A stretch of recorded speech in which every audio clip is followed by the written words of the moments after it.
Why do you feel intimidated by other people's vision? Why do you feel intimidated by what others are doing? Okay, some people are doing tech, and so some people are into ministry. Okay, some people are footballers. Okay, some people are musicians. Okay, your own assignment, your own calling is important to God, and it is not less significant than other people's own. It is not less significant just because they are probably more famous, or maybe they are more wealthy, or maybe they are more respected in a sense. It does not mean what they are doing is more important than what God has called you to do. Your responsibility, your assignment is to find out your own place and stay there. Find out what you were sent to do and do it. Do it with all you have. There's a strong temptation to start jumping from one field to another because you know people who are probably doing well in that field. So let's say, for instance, God called you to be a creative. It is possible for you to start out on the creative journey and realize that there is somebody else who is doing well in tech. Your friend reaches out to you and say, "Oh, I just landed a $10,000 gig." And you say, what's that you do again? And he says, I'm into cybersecurity. Have you forgotten? There's money in tech and all of that. The temptation to quickly jump out of what you're doing and hop into that tech boat is very hard. The temptation to jump at what seems to be working. So people have neglected calling. People have neglected the fact that we are unique, we are special, we are different, we have different callings, we have different processes, we have different destinies. The fact that your friend made $10,000 before you does not mean that what he's doing is more important than what you're doing. And it does not mean that you also will not eventually start making $10,000, but maybe not just now. Maybe the process is just different. Maybe the journeys are just different. Do you understand what I'm saying? So don't let anybody intimidate you. Or should I say, stop comparing yourself with other people. You need to find your place, find out what you want to do, find out what God has called you to do. And you have to learn to stay there, regardless of who seems to be doing better than you. You were not called to be the richest person on earth. That's not your calling. You were not called to be the most famous person on earth. You were not called for all of that. You were called to serve your generation with something that God has given to you. And how well you serve that purpose, how well you serve your generation with what has been given to you will determine what you would hear when you meet the person who sent you. Let me remind you of this story. So a master was going on a journey and he called his servants and he gave them talents, or basically he gave them something to trade with. He gave them money to invest, or he gave them skill to serve with, or he gave them talents and gifts to serve their generation with. The first guy that received 5 traded with his own. He doubled it. He basically doubled it. It became 10. The guy that received 2 also doubled his own. It became 4.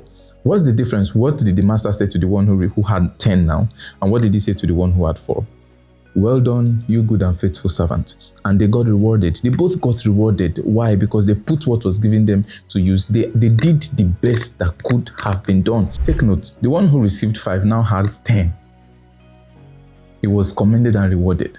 The same commendation and reward was what was given to the one who now had 4. Even though this one had 10 now, this one had 4.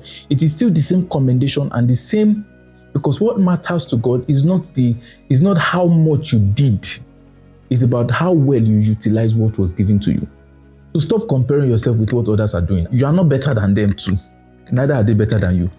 Everybody has their own calling. Lionel Messi is an amazing footballer. I love him with the whole of my heart. But what he's doing is not more important than what I was sent to do. What he's doing is good, is important, but it is not more important than mine. And I'm not saying mine is more important than his. Do you understand? So there's no point, there's no basis for us comparing there's no basis for us comparing ourselves. The Bible says that the one who compares himself with another is not wise. There's a temptation to think that it is the one who earns the most money that is doing well. Should you earn a lot of money, please do. Maximize every opportunity you have. Every opportunity God gives to you or God presents to you to be rich, maximize it. But I'm saying that eventually, what will matter to God is not going to be how much you made every month or how much you made every year. It's not going to be how many people knew you when you were alive. It's going to be that thing I gave you, did you use it? So the only challenge was with the guy who received 1. He buried it. He didn't do anything with it. So that's the problem. So he was afraid, or maybe he was actually comparing and saying, this guy have 4, have 5, how come I don't have anything? So you received 1 and you are trying to compete with somebody who received 5. You are trying to do what they are doing. You're trying to be like them. Probably because of the accolades they're receiving, probably because of the respect they're receiving, probably because of the fame, probably because of the reward, the monetary value that is coming to them. You jettison, you throw away what God has given you, and you start pursuing what you not lost. This is a charge. Go and find out what God has sent you to do and stay there. There will always be people who are earning more money than you. There will always be people who are more famous than you. There will always be people who are receiving more accolades than you. In fact, there will always be people who are doing well and better than you. That should not be your focus. You were not sent to be better than others. You were not sent to be richer than people. You were not sent to be more famous than people. Your responsibility is to do what God has sent you to do and do it well. God bless you.